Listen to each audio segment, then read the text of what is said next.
अस्सलाम वालेकुम प्यारे बच्चों, आज हम पढ़ने जा रहे हैं प्रॉपर्टीज़ ऑफ मिक्सचर्स। इससे पहले हमने आपके साथ डिस्कस किए जिसमें हमने होमोजीनियस मिक्सचर्स और हेटेरोजीनियस मिक्सचर्स विद एग्जांपल्स आपके सामने कल के लेक्चर में रखे थे। आज हम प्रॉपर्टीज़ ऑफ मिक्सचर्स पढ़ने जा रहे हैं कि कौन कौन सी खुसूसियात होती हैं, जो खासियतें होती हैं मिक्सचर्स की, वो हम पढ़ने जा रहे हैं। हम पहली जो प्रॉपर्टी है मिक्सचर्स की, दैट मिक्सचर्स में भी होमोजीनियस और हेटेरोजीनियस, जो कि इससे पहले हमने कल भी पढ़ा था कि मिक्सचर्स होमोजीनियस या हो सकते हैं या फिर हेटेरोजीनियस हो सकते हैं। यहाँ पर जैसे आपको पता है कि होमोजीनियस मिक्सचर्स में जो सेपरेशन ऑफ बाउंड्रीज वो कहीं नहीं दिखती है, यूनिफॉर्म कंबोशन होता है। और हेटेरोजीनियस मिक्सचर में सेपरेशन ऑफ बाउंड्री होती है, दैट मीन्स जो यूनिफॉर्म कंपोजिशन मटेरियल्स जो मिक्स होते हैं वो नहीं होती यूनिफॉर्म कंपोजिशन हेटेरोजीनियस मिक्सचर में। तो यहाँ पे हमने एग्जांपल्स के साथ दिया है, solution of CuSO4 that means the copper sulphate in water is a homogeneous mixture. अगर हम कॉपर सल्फेट को वाटर में डालेंगे तो फिर होमोजीनियस मिक्सचर बनता है, क्योंकि वहाँ पे बाउंड्री यूनिफॉर्म कंपोजिशन होता है, यूनिफॉर्मली कंबाइंड होता है CuSO4 in water, so it can be called as homogeneous mixture. while that of iron fillings and sulfur powder is a heterogeneous mixture। अगर हम आयरन की छोटे छोटे टुकड़े और सल्फर पाउडर को आपस में मिला लेंगे तो फिर वो heterogeneous मिक्सचर बनेगा। ये कैसे हमें पता चलेगा? ये इस लाइन से आप देख सकते हैं, as we can see through magnifying glass that iron fillings are more at some places of mixture and at other places sulfur powder is more।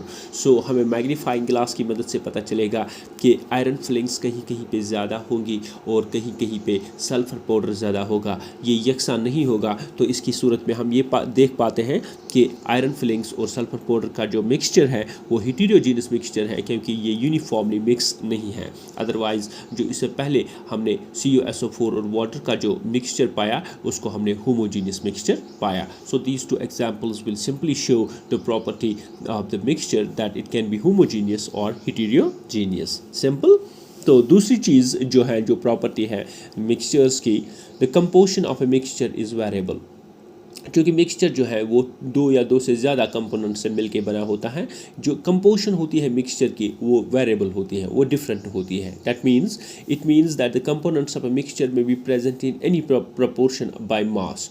कि ये जो कंपोनेंट्स होते हैं जो मिल के बनाते हैं मिक्सचर, उनका जो मास होता है कंपोनेंट्स का, वो सिंपली उनका जो प्रपोर्शन होता है वो डिफरेंट हो सकता है। We can mix any amount of the iron filings. हम कुछ भी आयरन फिलिंग्स, जैसे हमने अभी सल्फर पाउडर के साथ मिलाया कि हम किसी भी अमाउंट का आयरन फिलिंग उठा सकते हैं और सल्फर पाउडर का भी कोई अमाउंट उठाकर इनको एक दूसरे से घुल मिल करेंगे, मिक्स करेंगे to prepare the mixture of the different composition. तो जो मिक्सचर होगा वो डिफरेंट कंपोजिशन का होगा। So a mixture do not have a definite formula, so that's why mixture के लिए हमें एक डेफिनेट फार्मूला मतलब हम नहीं पाते हैं। सो दैट मीन्स कि जो कंपोजिशन होता है मिक्सचर का, ये हम ऐसे ही वेरिएबली लेते हैं। कोई भी अमाउंट हम आयरन फिलिंग्स या कोई भी अमाउंट हम सल्फर पाउडर का ले लेंगे तो जो कंपोजिशन होगा मिक्सचर का नेचुरली वो भी डेफिनेट फार्मूला का नहीं होगा, सिंपली वो डिफरेंट कंपोजिशन का होगा। That's why we have written over here the composition of a mixture is variable. This can be the second property of the mixtures. The third property is the mixture do not have a definite melting और boiling point. क्योंकि अभी हमें इससे पहले वाली property, दूसरी property में आपसे डिस्कस कर चुके हैं कि जो मिक्सचर होता है इनका खास फार्मूला, एक डेफिनेट फार्मूला नहीं होता। क्योंकि जब इनका एक डेफिनेट फार्मूला नहीं होता है, इनका कंपोजिशन वेरिएबल होता है, तो इनका खास मेल्टिंग और बॉइलिंग पॉइंट भी नहीं होगा। So as we have written over here, a composition of the mixture is variable. जैसे आपकी दूसरी प्रॉपर्टी से हमें पता चलता है कि कंपोजिशन ऑफ मिक्सचर जो होता है वो वेरिएबल होता है। सो जब एक डेफिनेट फार्मूला नहीं हो तो डेफिनेट मेल्टिंग और बॉइलिंग पॉइंट नहीं होगा। तो तीसरी प्रॉपर्टी ये है मिक्सचर्स की, मिक्सचर की डेफिनेट मेल्टिंग और बॉइलिंग पॉइंट नहीं है। एक डेफिनेट मेल्टिंग और बॉइलिंग पॉइंट नहीं है। जैसे वाटर की definite melting and this boiling point is 100 degree centigrade and melting point is 0 degree centigrade, but for mixtures there cannot be a definite melting and boiling point because the composition of the mixture is variable. So this is your third property. चौथी property पे हम आएंगे, energy is neither absorbed nor evolved in the formation of the mixture. जब भी कभी mixture बनता है ना एनर्जी इस्तेमाल होती है, that is neither absorbed, energy absorb भी नहीं होती, नॉर इवॉल्व्ड, ना कभी इवॉल्व होती है ना कभी खारिज होती है in the formation of the mixture, जब मिक्सचर बनता है। Because the composition of the mixture do not react chemically. इससे पहले हम आपसे कह चुके हैं कि जब भी मिक्सचर बनता है वो फिजिकल कम्बिनेशन होती है, वो केमिकल कम्बिनेशन नहीं होती। जब ये केमिकल कम्बिनेशन नहीं होगी इसका मतलब ये होगा कि एनर्जी नीदर एब्जॉर्ब होगी नॉर इवॉल्व होगी, बिकॉज ये केमिकली रिएक्ट नहीं होता। Therefore no energy in the form of heat और लाइट इज इवॉल्व और absorbed when a mixture is prepared. So formation of mixture is a physical change. आपको एक बात याद रखनी होगी, जब भी कभी मिक्सचर्स बनते हैं दो या दो से ज़्यादा कंपोनेंट्स को लेके जब भी कोई मिक्सचर बनता है तो वो फिजिकल चेंज होती है, और फिजिकल चेंज में एनर्जी एब्जॉर्ब या एनर्जी इवॉल्व नहीं होती है। ठीक है, so we can say energy is neither absorbed nor evolve either in the form of heat और either in the form of light in the process of formation of mixture. So mixtures के बनने के लिए physically method जो होता है वही दरकार होता है और केमिकल मेथड दरकार नहीं होता। तभी हम देख पाते हैं कि एनर्जी ना तो एब्जॉर्ब होती है ना इवॉल्व होती है during the formation of the mixtures. ये हमारी चौथी प्रॉपर्टी हो गई मिक्सचर के हवाले से। अब पांचवी प्रॉपर्टी के हवाले से बात करेंगे, the property of a mixture और the properties of its constituents. ये सीधी सी बात है कि जिन अज्जा या जिन ज़रात को लेके या जिन कंपोनेंट्स को लेके मिक्सचर बनता है तो जो प्रॉपर्टीज़ इन अज्जा या इन कंपोनेंट्स की होंगी वही प्रॉपर्टी उसी मिक्सचर की होगी। कि जिन प्रॉपर्टी जो प्रॉपर्टी उन कंपोनेंट्स में है जो मिल के मिक्सचर्स बनाते हैं तो मिक्सचर की जो प्रॉपर्टी होगी वो भी वही होगी। That means the mixture, the property of the mixture can be the properties of its constituents. जो कॉन्स्टिट्यूएंट्स मिलके मिक्सचर बनाते हैं उनकी जो प्रॉपर्टी होगी वही प्रॉपर्टी हम मिक्सचर में भी देखेंगे। It means that mixture show the properties of all the constituents present in it. For example यहाँ पे हमने लिया है the mixture of the iron filling and sulfur powder, अभी आपसे हम डिस्कस कर चुके हैं, shows the properties of the both iron and sulfur।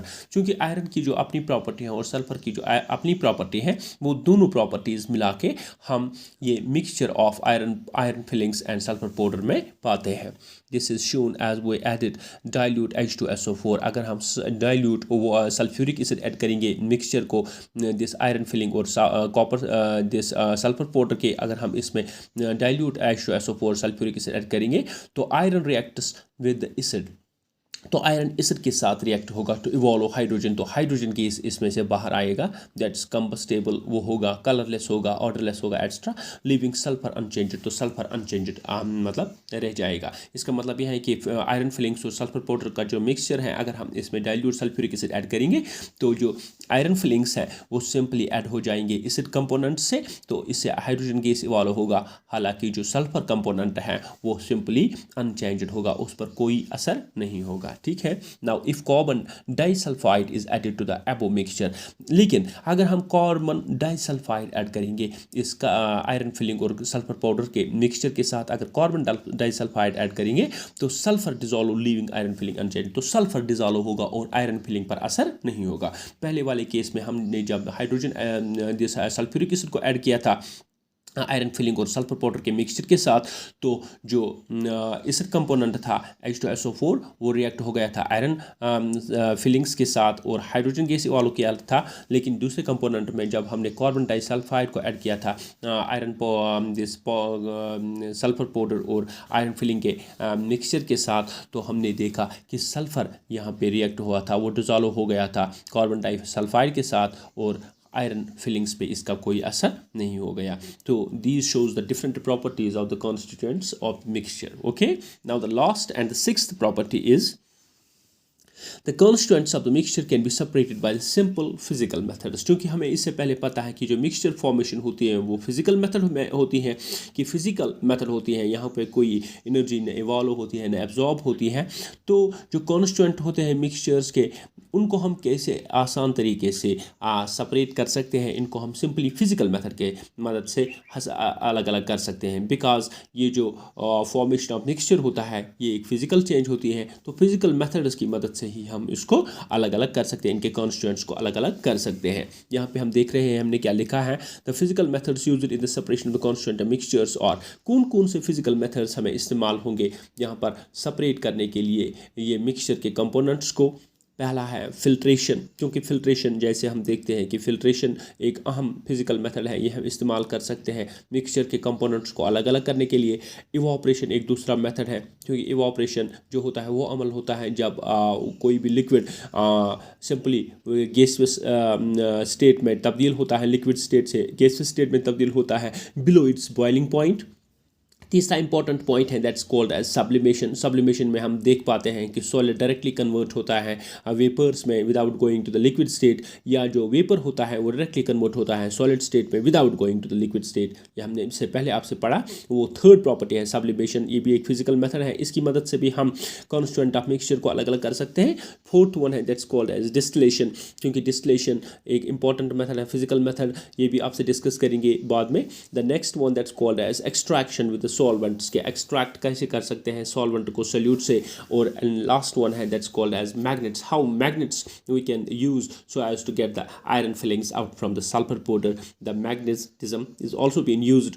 So these are the few physical methods which can we use so as to separate the different constituents of the mixtures. They can be filtration, it can be evaporation, it can be sublimation, it can be distillation, it can be extraction with the solvents, or it can be magnets etc. Examples यहाँ पे हमने दी हैं।